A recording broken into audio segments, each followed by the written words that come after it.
Why would They they do that? because I'm glad you asked, Marcus. They do that because you need some growth, and the G fund can't get the growth that you need. And same thing at your target funds, at your 401ks. They're still going to give you exposure to stocks and a little bit of bonds. Why? Because you need growth. CD Financial, where health meets wealth. Welcome back to the CD Financial Podcast, where health meets wealth. I am Marcus Castillo, your host. That is Chuck D, the man with the plan. Chuck, happy to see you. How you doing today? Fantastic, Marcus. How you doing? So far, so good. I have no complaints yet. All right. I was thinking, Marcus, we could, I wanted to talk about baseball. Yeah. Very good. Yeah. Very good. Well, Boys of summer, let's hit it. Well, and how it relates to having a plan, right? Yeah. Mm-hmm. So that's what I wanted to talk about. So, and sticking to the plan. I remember when I was a kid back in Pittsburgh, those were good times. My dad told us, he said, you kids don't forget this. You're never going to see it again. And he was right. I mean, between the Steelers with their 4 Super Bowls in the 70s and then the Pirates with two World Series? Yeah. In the 70s as well. I should check my figures. Yeah. And you remember, right? You remember, well, I still call it the pennant race. We are family. Yeah, we are family. We are family. Yeah. Sister Sledge, man. Yeah. I remember that. I mean, in the first one, was it Roberto Clemente was still around? I mean, the great one, right? And then you had Captain Willie Stargell, Dave Parker. I remember taking the trolley. Yeah. I remember taking the trolley to where Bethel Park and Upper St. Clair met. There was a King's family restaurant. We would go get burger and fries, cinnamon ice cream with over top apple pie with a lump of cinnamon ice cream was so good. Anyway, we take the trolley. Must have been, I can't remember what it cost. It must have been like $1.50 to go to Pittsburgh downtown and back again. Then we walk to the park, and we could sit in the. Oh, it would be. We could walk to the baseball park, and it seems like it was $3 for a ticket in the outfield. And I remember Omar Marino, slender, lanky guy, man. He could run. He was center field. We would talk to Omar Marino. Sometimes they would hear you. Occasionally, once in a great while, they might throw a baseball up in the bleachers. It was pretty cool. Yeah. It was a great team. I'm thinking about it, and I'm thinking about baseball as it relates to sticking to a plan, even financially. Right. So, Marcus, if you go to the Hall of Fame as a baseball player, typically, what do you expect your batting average has to be? Well, if you're going in as a hitter, you got to have about a 300 batting average or better. That's what you're looking at. You got to. So in order to have 300 or better, what does that mean the other 7 out of 10 times happens to you when you're at bat? Well, you're out. You're either striking out, you're flying out, and you're getting thrown out at first. But, 7 out of 10 times you were not making it to base. That's right. So 7 out of 10 times, does that mean 7 out of 10 times you've failed? Well, 7 out of 10 times will still get you into the Hall of Fame. So I would dare not say that was a fail. No, I think the 7 out of 10 times was just you progressing towards success. That's it. Yeah. So in order to succeed, there's going to be a series of attempts and, dare I say, failures that aren't failures at all, just attempts at success while you go. So if you're moving towards retirement success, you're not always going to go up, and away in the stock market. It's just not a healthy stock market. So you might want to consider that. Hey, Marcus, have you heard of dollar cost averaging before? No. Okay, so dollar cost averaging is when I'm contributing to my TSP or my 401k or even, let's say, a private IRA or a Roth IRA, which we really like, right? And you're contributing monthly to that, or every 2 weeks. Right. In your per pay period and what have you. If the stock market is actually falling down, and let's say you're contributing $300 a month, what is it? 1173 is the maximum if you're age 50 or older. Yep. If you're contributing that and the stock market's falling down, that's actually good, because what you're doing is you're buying on lows. And all across there, dollar cost averaging. So when it's coming down the stock market, you're buying on sale. So having this mentality and capturing it, that success will come, but what appears to be failures are not at all. That's you moving towards success, using that dollar cost averaging as you go. It makes so much sense. So you're still Mark, hitting 300 Macy's. is what you're saying. Absolutely. Did you have Macy's growing up, Mark? I did not. I didn't know Macy's till I moved to New York City. We had J.C. Penney's, we had Dillard's, and we had Foley's. I don't know if you had Foley's where you were at. You had Dillard's. We had Kaufman's in Pittsburgh. Kaufman's, right? yeah. But they're very much. I remember Kaufman's. Yeah, but they're like Macy's, right? Yeah. In fact, the Kaufman's hired Frank Lloyd Wright to build that house, Falling Waters. Yeah. Yep. Down towards the Maryland border, the famous Frank Lloyd Wright house. In fact, the stream goes right through the middle of it. It cascades down the hill. It's so super cool. Absolutely. Oh, cantilever. I've been there once or twice. Yeah. Anyway, talking about that, when you go to a department store, like people used to do before they bought everything online, before do you Amazon, like to pay retail? Yeah. Do you like to pay retail, or do you like to go when there's a 30 or 40% off sale? Absolutely not. You want to wait till that Memorial Day sale or Labor Day sale or July 4th sale. No, you want to see that slash come off those prices. Dude, let me tell you something. These khakis here are the softest, nicest khakis I've ever had, but they're not what I consider khaki colored. They're dark blue. But I was so happy to run into a 30% off sale because now they were $80 down in Laguna Beach at Toes on the Nose. I think it's organic cotton and stuff. Really nice, high quality. Right, it's a surfer expression, right? Yeah. They're hanging 10 toes on the nose. Right. So anyway, when they were 30% off, I was like, I'm wandering around, meandering with my wife on a Friday evening, and I was like, these bad boys, 30% off, I'm buying them, right? So you want to buy things on sale. Same thing in investing.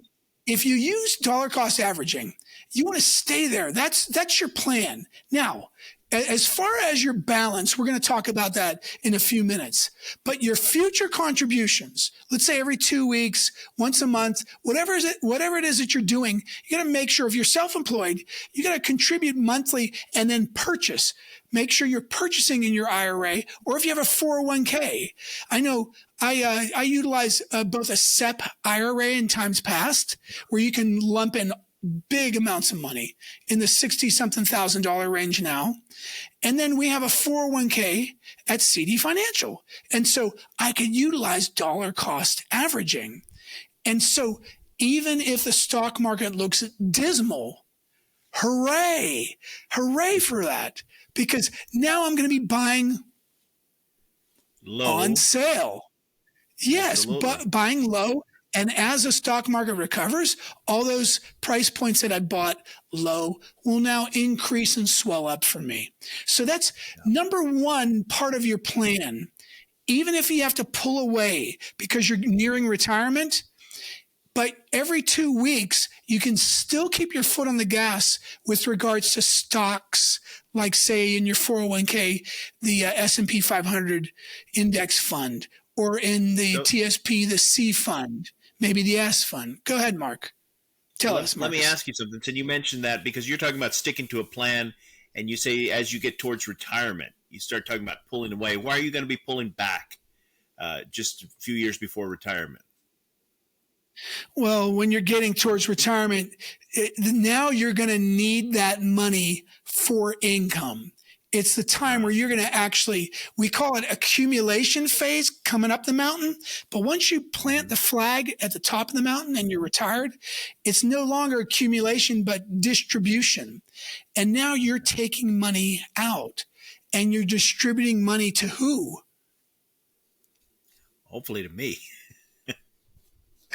That's it. You're distributing money to yourself. And so now that you're distributing money, if the stock market's coming down and it's affecting your balance in your 401k, your TSP, your IRAs, whatever, your stock trading accounts, your SEP IRA, now it's important to stabilize it, not for everything. You never want to go all in into one thing. If somebody approaches you and they say, hey, I've got the silver bullet here, and it's going to solve all of life's mysteries for you in financial advising or anything else, nah, you should be suspect. Typically. Yeah, life is really about moderation, and the key is to have a mix of things. Yeah. So did I answer that question, Marcus? Oh, you got to pull back. Absolutely. That's right. So that your money that's for your income distribution is not falling at all. But then you could certainly always have money in the stock market as well. You want to keep your foot on the gas, right? So to speak. Now, that's not to say for your balance. Let's say every January, you might want to come in if you're 3 years from retirement, 2 years, especially 1 year, 6 months, and you rebalance and you might put more money into a stable fund or a money market or the G fund. Some folks like to use bond funds. I'm not a real big fan of them, but you can do that too. And the only reason with bond funds is because they're interest rate sensitive. When interest rates go up, bond funds lose value. So that's why we're a little cautious about using those. We're circumspect when it comes to bond funds. So let's talk about moderation. Go ahead. Go ahead, Mark. That is definitely what? No, I said that definitely Marcus? helps out. Yep. That definitely helps out with the question that I had. That why pull back right before retirement? That makes sense. It's still part of our plan, right? Yeah, that's right. Yeah, but you can't drink from one fountain. That might not be balanced for you. I'll tell you a story about. Do you remember the house we had in Santa Ana, the little green yes, German Tudor with the eggplants and the tomatoes in the front yard? I'm glad you said that. Yes. So we have those Napa style. I call them Napa style garden boxes, right? They come up to your hips. Right. Well, not that high. Come up to your thighs, right? Yeah. Well, when we moved in, apparently the former owners had planted they seeded these boxes and they moved away. And we had kale coming up like crazy. We had kale everywhere and it was great. I mean, I was, one of my team members taught me we could cut the kale in the pasta water and boil it at the same time as the pasta, and you can toss it through. He used to take like little anchovies or something, little fish, and bread them and fry them and mix it in with the pasta and the kale. We put kale in our breakfast shakes, right, with strawberries and banana. We would, all right. Yeah. No, I'm just listening. I'm listening to what you're saying with bringing in the kale to the smoothies and all. Very good. Yeah. So Angie would stir fry kale. She'd make Asian dishes, right? She'd make kale chips in the oven. I would actually flash fry with my fried eggs, kale in the morning. I would do that too. And it was fantastic until it wasn't. And it was too much kale. It was too much of one thing. So, yeah. And why? Why does your body go, wait, enough kale? Yeah, you need your nutrients and stuff from different sources. Not everything comes from kale. And you know me, I'm not a big kale guy anyway. Darren was a guy I grew up with, right? And he got on this, what was it? Carrot juice. It's almost like a carrot juice diet or carrot juice cleanse. Yeah. Do you know what color his skin turned? It turns orange, yeah. It's not all that turns orange, by the way, but yes. Yes. Yeah, his face started looking orangey. His palms were really orange. And we were like, Darren, that's enough carrots. Too much. No bueno, man. Too much carrot juice. So just like that, in investing, you have to be balanced. You have to be moderate. You can use some alternative investments, perhaps even indexed annuities for the money that you need for income. You can use preferred stocks sometimes, even dividend paying stocks. You can use individual stocks, ETFs. We're not big fans of mutual funds, but sometimes that makes sense. Even private equity, if the portfolio gets pretty large. But that's a balance, right? That's a moderation is the key. My grandfather on my mom's side, 93 when he died, he was from Lebanon. He would drink one shot of whiskey every day. Sounds like my kind of guy. He'd have 4 or 5 shots. Yeah, me too. But Mark, it would take him 4 hours to finish that shot. He would sip that little shot of whiskey and he would play solitaire in his 90s. He would just sit there and sip that shot of whiskey and play solitaire. But it was moderate. One could say that he lived some extra years, possibly because of that one shot of whiskey. I wouldn't doubt it. You know, in the old movies, remember when they would take the gin out of the drawer and they would take a shot of it? Do you remember what they would say in the movies, in the black and whites? I don't remember that. I remember the gin. I don't remember what they'd say, though. They'd say doctor's orders or medicinal purposes, and they would close the drawer, and everybody would giggle and laugh. Yeah. But now I get it, right? It could have thinned Grandpa's blood. It could have done a number of beneficial things, just having a little bit of liquor every day, right? Yeah. So some may look at that and say about he had moderation. A problem. Others might say he found a solution. What did W.C. Fields say? He said, my first wife drove me to drink. I never had a chance to thank her for it. he also said something about carrying a flask. In case of a snake bite, you should always have a flask of whiskey available. And just because, you should always probably carry a snake as well.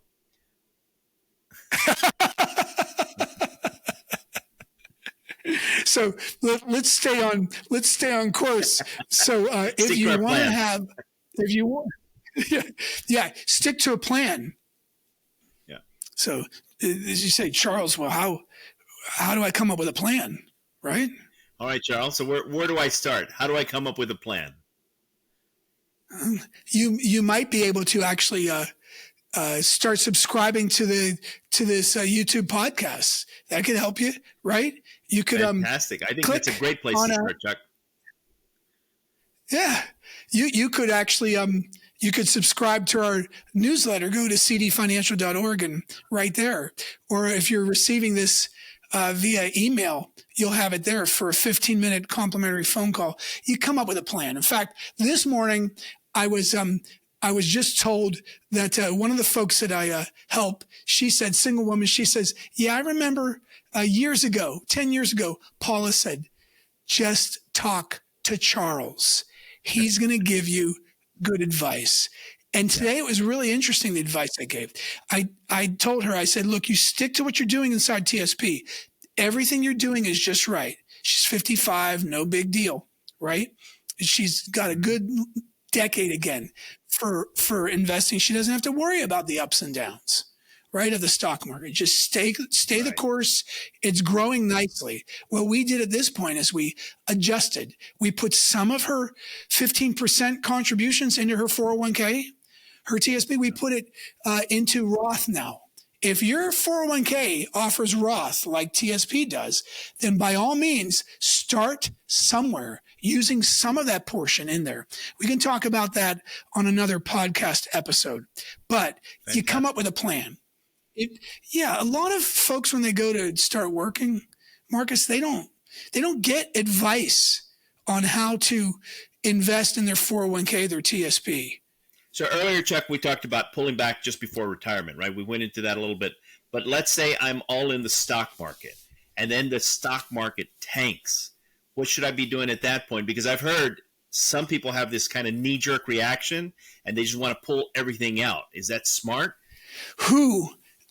Anytime they have that reaction, Marcus, and they just yank everything out, usually it doesn't work to their benefit. I've seen this happen before. Why? Oh, why? Okay, so they'll knee jerk react. A lot of times it's because the market's coming down, and just as it's on the bottom, people react and pull out just as it's getting ready to recover, and it really beats them up, right? So if you're going to reposition or rebalance your 401k, your TSP, your stock trading account, we talked already about being moderate, being balanced. So don't do it with the entire balance. Do it with some of the balance. How's that sound? Okay. Right? That makes sense, right? Yeah, not too knee jerk, not pulling. Yeah, because if you look at those target funds, right, where they target a specific year that you're going to retire, most of the time, well, no, all the time, they still have a portion. The at TSP, the L Income Fund still has over 30% of your money in stocks and the F fund, but they still have that. You're exposed to loss for over 30%. Now you just said, I need all this money for income, yet the TSP board still keeps over 30% of your money at risk of loss. Why do they do that? Why would they do that? Because I'm glad you asked, Marcus. They do that because you need some growth, and the G fund can't get the growth that you need. And same thing at your target funds, at your 401ks. They're still going to give you exposure to stocks and a little bit of bonds. Why? Because you need growth. That's it. Right. And so if you're there and you didn't have a plan, don't snap all your money into safety, into the G fund, into your bond funds or money market at your 401k, so you can have some exposure for the recovery. But one thing I could tell you for sure, those future contributions every 2 weeks, if you're still working, keep them in stocks. And then what you can do, Marcus, is every year or 6 months, you can rebalance to whatever your plan is, so that you can enact that plan and you know what it is. Otherwise, if you're completely exposed to stock funds, then you're going to have some sort of recovery plan if you haven't pulled back at least within 2.5, 3 years from your retirement date. And that's if you're going to need the money for income. Maybe you don't need any income at all, right? Sometimes I work with folks, they're retired military, they have a federal pension, and they've got VA disability. In that case, they still need a plan. What do they want that money to accomplish for them? Yeah. And in that case, we start doing some really aggressive tax planning. And so that's what it is, right? Have a plan, stick to the plan, and don't think that you failed, right? Because in baseball, to go to the Hall of Fame, how many times are you getting out when you're up at bat? Yeah, you're going to be out 7 out of 10 That's times. right. That's it. Exactly. Yeah. Yeah. If you're within 3 years of retirement, we say start to pull back, right? Start to pull some of that money out of risk and out of stocks. Yeah. I really appreciate that, because it makes a lot of sense to stick to a plan. You know, and your plan should be somewhat fluid, right? You're going to have some leeway to adapt to some things. And since we started out this discussion talking baseball, it makes me think of all the smart teams in baseball. They have plans when they draft players, right? They don't just go in and grab the best guy available all the time, because then they end up with 20 pitchers and nobody who can hit a ball. Exactly. The best teams have a long-term plan, and they adapt their drafts to those plans. So you don't get all stock if you're going to need money for income, like you don't get all pitchers. Right. You're going to need to be balanced in your approach. So as you get towards retirement, if you're going to create income, well, you're going to need a balance there with your investments. There's no doubt about it. Absolutely. I think we can put a bow on that, unless you're the Yankees, right? Then you go out and buy whatever you want. But that's a whole different discussion. Whole different discussion, yeah. All right. So what are we discussing today, health-wise? Chuck, what's our health tip for today? So today I realized as I as I shaved my beard off, that I still had, and it wasn't by any means warm in my bathroom, but there was some sweat on my chin, and it occurred to me why, because when I take a bath, actually, we bathe quite a bit. I take that same. I've talked about it before. The health benefits of ACV, apple cider vinegar. Right. Yeah. Apple cider vinegar, sure. I initially started using it to bathe in it, to take the toxins out or flus, colds.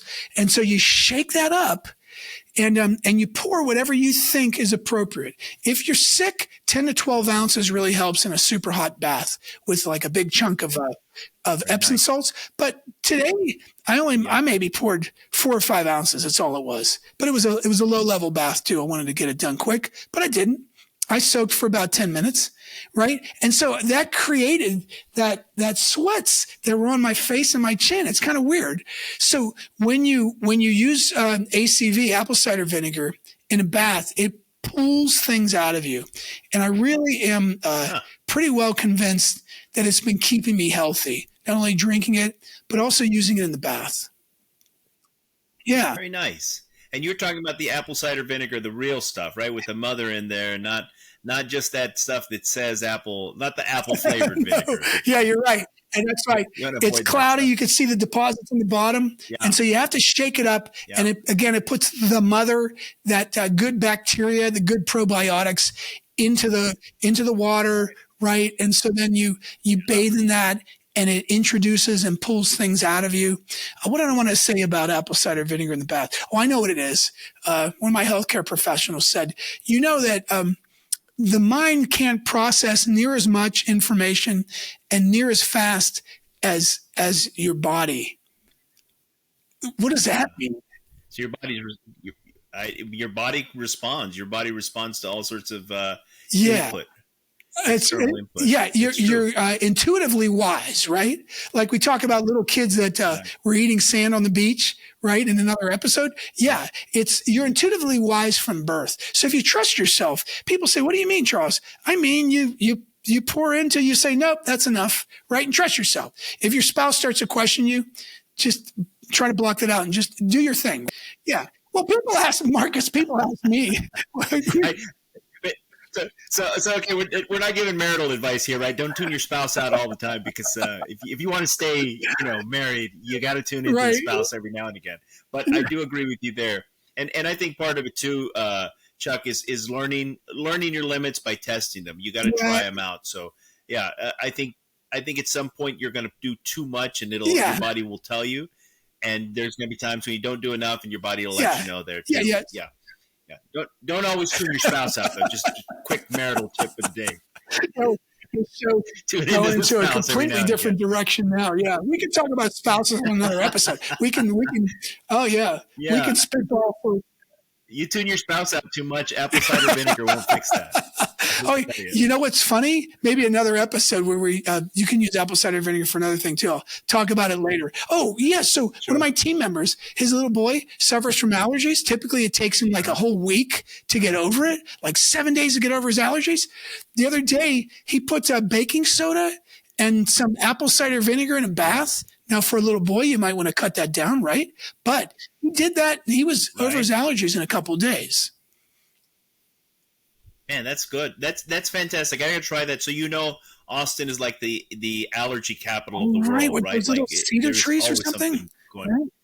Yeah. There's cedar trees, ragweed, you name it, we got it. So that's a good tidbit. I'll give that a shot, and I'll let you know how that works. Oh, good. Because this is, certain times of the year, late spring, early fall, the ragweed is big, and that's where it hits me. So that's good to know that there's something that might help me with my allergies. You're welcome. Yeah. Okay, Chuck. So to kind of put a bow on this, it looks like what we're saying is, first of all, we need to find someone that gives us good advice. Then we want to come up with a plan. And then after that, we want to make sure we stick to our plan. We want to make sure we're balanced. There is going to be some room for fluidity. We have to be adaptable, ready to change when necessary. But you have to have balance and moderation. I love the example of your grandfather with the whiskey, right? A little bit of whiskey is good. A lot of whiskey, not always so much, right? So we want to make sure that we do that, especially when we're talking with retirement funds, because we need to have what absolutely is going to take care of us, right? Once we decide to retire. And then health tip, apple cider vinegar. Man, there's so many things. I think we need to do a whole series on apple cider vinegar, but a little bit in your bath, be intuitive, listen to your body. It's going to tell you, and listen to your spouse. We're not saying no. You better listen to your spouse, You have gentlemen. to tune into your spouse. Make sure that's what I'm saying. And wives too. Listen to your husband. Listen to your husband too. Yeah, and Marcus, remember to hit 300. You get out 7 out of 10 times, but you're moving towards success the entire time. So don't take your foot off the gas for future contributions. Yeah. Absolutely. Yep. Stick to your plan. Stick to your plan. Fantastic. Well, thank you again for tuning in. We appreciate having you all here. CD Financial Podcast, where health meets wealth. We look forward to seeing you next time. Thanks again, Chuck. CD Financial, where health meets wealth.